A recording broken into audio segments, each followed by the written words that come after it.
Hi, welcome to episode 2 of the Adventures of Foodini podcast. Today I thought we would talk about different communication methods. Phoenix, as you would know from the previous episode, he did talk for a little bit when he was little, and then he regressed and lost all his words. So when he was little, he could say things like mum, dad, dog, tickle. I've got a video of him going tickle, tickle, tickle. So there was a lot of different words he could use, and they were always in context. And then he regressed around the 18-month mark and lost all of that. So we started doing speech therapy. I want to say he was about 3 or so, and we tried so many different things. So the first thing that we tried was PECS cards. So PECS stands for Picture Exchange Communication System, or some people call it Picture Exchange Card System, I think. But yeah, so pretty much what it is just cards that have pictures on them, and to communicate you need to give those cards to the person that you're trying to communicate with. So if you want a drink, you go and get the drink card and you hand it to the person you're talking to. So sounds simple enough. It very much is not. There's a lot of levels to it. We would start off with using things cards for things that he wanted. So I guess things that were of preference. So things you use in everyday life, like toilet or food or drink. Things that were motivating is probably the best way to describe it. So we're doing a lot of that through play therapy and trying to get him to communicate things like go. Like we would put a car up at the top of a ramp and say ready, set, and then wait for him to give us the go card, and then we would let the car go. So that worked for a little bit. And then I found that he was pushed too soon to progress to the next level, which is actually sentences and sentence cards. So that's when they start using things like I want go, or I want car, things like that, or I need, or I play. And so when we did that, that's when he kind of went back into his shell and he's like, I don't want to do this. This is too hard. And I think that was more to do with short and simple was like quick. It was quick communication. It was, there was none of that extra fluff of the I want. And he still kind of is like that now, I will admit. He'll go and he'll just find exactly what he wants to eat and he's like, I want that. Instead of going through multiple things if he doesn't have to. And that's fair enough because, when you live your entire life having to wait for things, you do end up with a little less patience, and I don't blame him for that at all. So he kind of went backwards with that, and we tried everything. I didn't realise until, I would say, school age, that one day I was trying to get him to communicate with these PECS cards, and PECS cards are traditionally just cartoon images, so they're not real images. And I don't know why I didn't think of it like from the beginning, but I guess, as I say, hindsight is a wonderful thing. And it wasn't until I made my own PECS cards with real images that he's gone, yep, I'll get in on that. And from there he exploded with his communication with PECS. He was so excited. I still remember it. I've got a video somewhere that I'll have to find to share, but it was the first time ever that he communicated he wanted to go out to a specific place, and made this PECS card for the beach.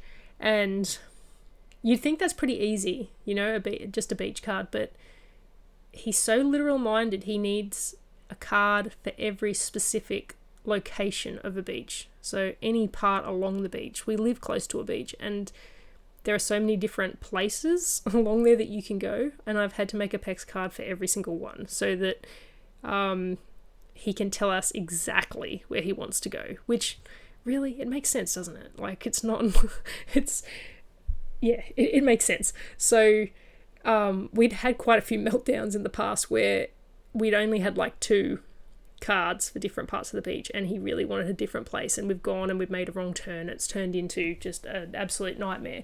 But he was so excited when he saw that card, and the way he reacted to it, that was the moment really that I went, yeah, okay, I know what I'm doing now. And from there, I don't know, you probably have seen in our videos multiple times around the house that like we've got doors that have PECS cards all over them. The fridge has PECS cards on it. The pantry has PECS cards on it. He has lots of different ways of communicating now. So over the years, he's developed, I don't know, his own communication system, I guess. Like we all have our own way of talking. So he's got his own way of communicating, which I think is pretty cool. And so he uses sign language, Auslan, which is Australian Sign Language. The first time I realised that he could sign, I have video of that somewhere, and it just blew my mind that he, I think he probably saw it on YouTube, because he was actually signing American Sign Language. He was signing more, which is, the best way I can describe it is you kind of pinch your hands together and bring them to each other, the tips of the fingers, and tap them against themselves. So he was doing that on a hammock. So I'd had one side of the hammock hooked up and I was holding onto the other and I was swinging him. And he stopped and he was signing more. But I didn't realise at the time that he was signing more. It looked like a stim. And so I didn't think much of it. I was actually trying to get him to say more back then. We were still kind of in that speech therapy mode of trying to get him to talk. And so yeah, I didn't notice at first. I didn't realise what he was doing until we went back upstairs and he'd just finished some food and he came up to me and he did the same thing. And he was asking for more. And I don't know why it took me that long, but that's when I realised that he was signing more in American Sign Language. So that's when I corrected him to Australian Sign Language because we live in Australia. And yeah, so the rest is kind of history with that because I realised that he was developing dexterity and fine motor skill, which he didn't have before. He's always had fantastic gross motor skill, but his fine motor skill has not been the greatest. That's definitely improved though over the years. So from there I started teaching him just basic signs that I knew he would use in everyday life. So toilet, more, finished. I taught him I love you in American Sign Language, not Australian, because the Australian version of I love you, it's too many steps. So you point to yourself, then you cover your heart, and then you point to the other person. He can do it, but when he does it, he says I love me instead of I love you because he's copying exactly what I'm doing. So like I point to myself and then cover my heart and then point to him. So he points to himself, covers his heart and then points to himself, which I mean, I know he loves himself. So I guess it's not totally inaccurate, but the American Sign Language way, it's all just on one hand. So he can do that. And yeah, so there is a little bit of a mixture in there. But yeah, so he's got quite a few sign languages. He can sign tickle, he can sign jump, he can sign walk, just the basic stuff that would help him. I mean, the most common ones he uses are more, finished, and toilet. So those are the 3 ones that he probably uses on a daily basis. And the other ones he just uses like as required. But the other thing he uses is an AAC. And that's just a device. It's kind of like an iPad, and there's PECS on it. So pictures of different things with the words, and when you press on it, it says the word. So it's great because it gives him an actual literal voice. There's feedback from it. It talks, and he gets to hear the word as it comes out too. So that's helpful. That's helped him actually learn to read and that kind of stuff. So over the years, he's gotten better with recognizing that cartoon images are a representation of real images. So obviously, when it comes to things like specific locations to visit, he still needs real life images. But the toilet, for example, he can recognize that a cartoon toilet is the same as asking to go to a toilet at home or a toilet out at a restaurant. And the way that I helped him get to that point is after he had perfected PECS cards with real life images, I started introducing him to the cartoon version side by side. So the toilet is a good example. I had a photo of the real toilet and a photo of the cartoon toilet. So whenever he'd go to ask me to go to the toilet, he'd have to use both. He'd see both. And so eventually I was able to take the real image away. And that was how we did that. So, it's one of those things that sometimes you just don't think about it until somebody mentions it. So hopefully that helps someone out there who's having a similar issue with PECS cards. It's amazing just how, he just caught onto it straight away as soon as I made that change. So anyway, the AAC, that is a muscle memory situation. It's kind of like touch typing on the computer. You know where those keys are, you don't have to look.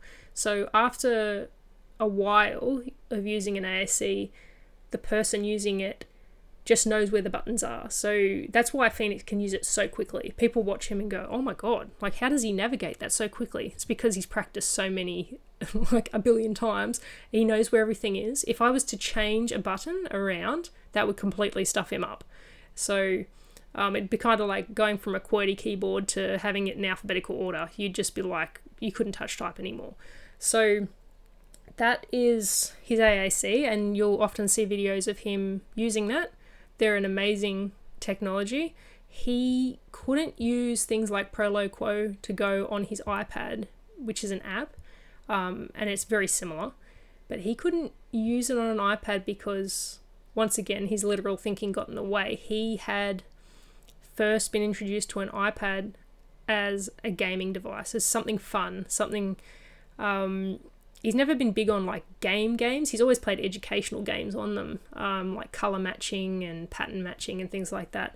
But he couldn't understand why all of a sudden he had to use an iPad to communicate. And it was kind of it was fun. Now it's just a bit of a drag. So we were just super unsuccessful with that. And that's why he has an AAC, which is a standalone device. You can't do anything else with it. So if he doesn't use it as a talker, which is what we call it, it has no other function.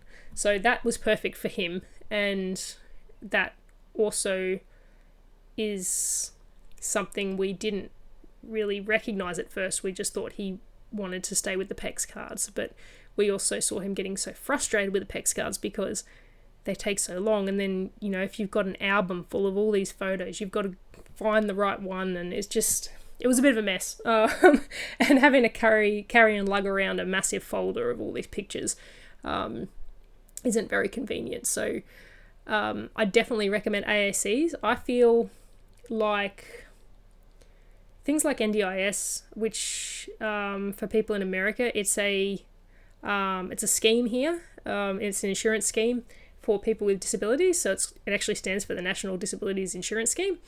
And you can apply for funding through them to have things like therapy. So Phoenix gets speech therapy and occupational therapy, psychology, and his AAC device came from NDIS as well, because they are very expensive. His current one is $8,000 to buy brand new, and so it comes with a 3-year warranty, and all of the repairs and things are paid for, so under the warranty.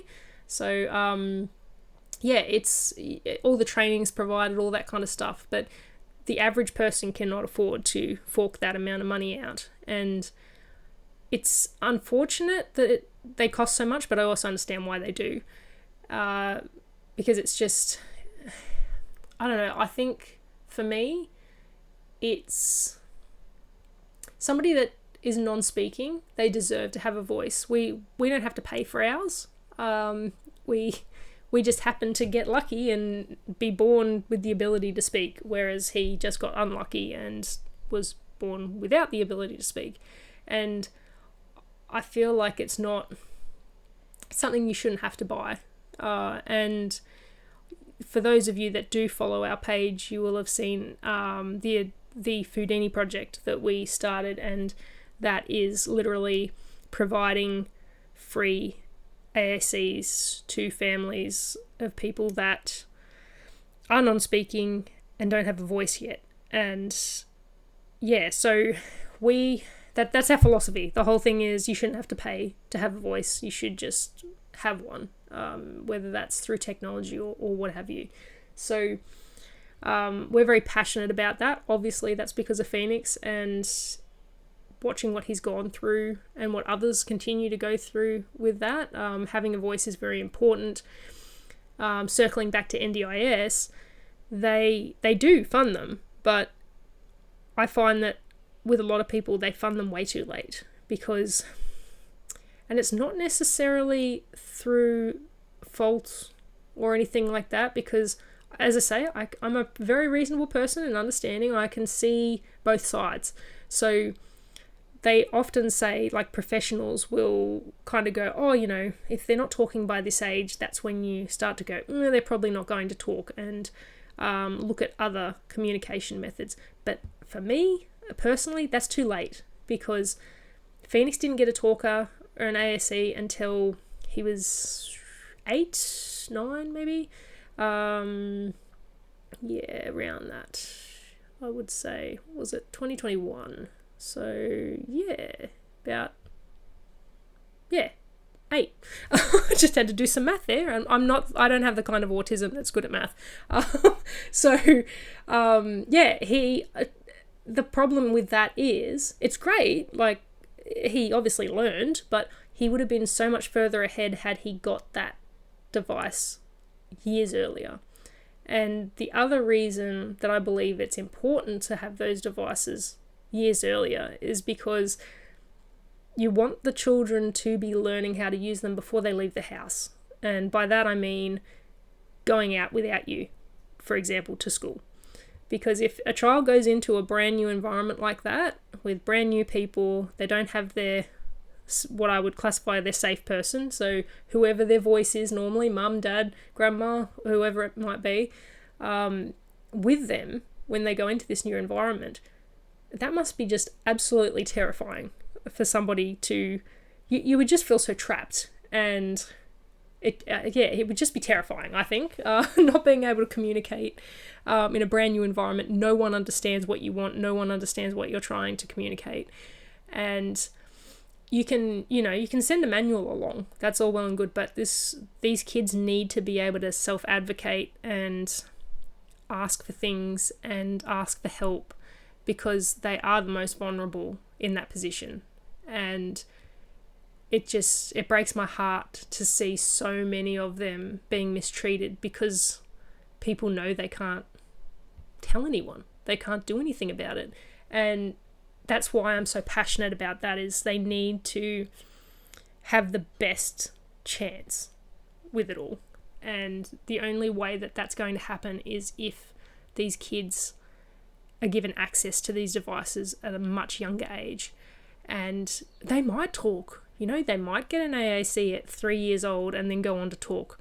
And that's amazing. That's great if that happens. But what if they don't? And at least then they will have that. And they'd probably be professionals by 8 years old. It's amazing. Like, little kids learn so quickly, and it's the most informative years of their life is that first 6 years, and then that's when they go to school. And so if you're giving them those devices during those informative years, it's going to make a massive difference. There's a lot of myths out there about, like, things like, oh, if you give them a different way to communicate, they'll never talk. Why would they talk if they've got an ASE or PECS card? That is so false. Why would you want to spend all that extra time and effort communicating your wants and needs if you can just talk? That would be so much easier if it was, an option. So that's very false. It's a myth. And if anything, it actually does the opposite. It encourages talking because, well, as I just explained, there's more effort involved if you are not just opening your mouth and talking. It's also more time consuming, but you're also, like with an AAC, you're getting that audio feedback. So you're hearing the words. And the amount of times I've seen people go, oh, my kids learned to talk once they started watching YouTube videos of like phonics and how to pronounce words and things like that. What's the difference? Like, that's very similar to an AAC and the way it, the audio feedback. So there's so much more information out there and research and stuff that has been done that actually credits different communication methods in the early years that has helped in the long run. And as I say, what's the harm in it? I understand from a funding point of view, they would see it as wasted funding if the child gets an AAC at 3 and then goes on to talk by 6 or 8 or whatever. But I also always look at you need that just in case. And I don't know, I just can't justify the whole money thing. Because as I said before, I don't think you should have to pay for the ability to communicate. It should just be a given, really. So, yeah, I mean, that's my 2 cents worth on that. But, he's got so many different ways he communicates. Obviously, when he was little, he did a lot of hand leading. So he'd just take my hand and push my hand to the fridge or push my hand to what he wanted. That was the way he communicated in the very early stages when we were trying to get PECS involved. But ultimately, it was not pushing him, because every time he was pushed too far and too soon, he regressed. He would go straight back into his shell, and he did that with the PECS when we went from singles to sentences. So when he got his AAC, I didn't actually pressure him at all. I just let him play with it and work it out himself. And as I say, people don't give these kids enough credit. They know what they're doing. Like, this kid worked out my phone before I did, and he would pretend that he didn't know how to use a remote control on a TV, but that whole time he knew. I caught him one day and my mind was blown. So they know what they're doing, and it encourages a much healthier relationship with a device like that if you just let them experiment with it and work it out. I would just, here and there use it as well and be like, oh, mummy wants a drink, and press the button. And and that helped too, because it normalized the use of it. There was no stigma attached to it. And our Speechy, or I should say Phoenix is Speechy, but she's like part of the family now. But Phoenix's Speechy does that in sessions. She normalizes him using a talker by using a talker herself. And it's very important, because these kids already feel so singled out in everyday life because they are different. And the older they get, the more they notice it. And, people will often say, oh, it's so cute when they stim, but it becomes less cute the older they get, because the older they get, the less people look at that and think it's cute. They just start going, what is wrong with that person? So it's very difficult. And that's, as things change through their life, it's very hard to understand why they change, like why people go from saying that's positive to saying it's negative, depending on their age. And it's just, so to normalize using PECS or AAC and things like that, we use sign language every day as well, and I'm constantly signing it to him. So it's very important for everybody in the family to get behind that. But that's a wrap up of all of the different methods that Phoenix uses to communicate. So if you have any questions, pop them in the comments. But until the next episode, be kind to yourself.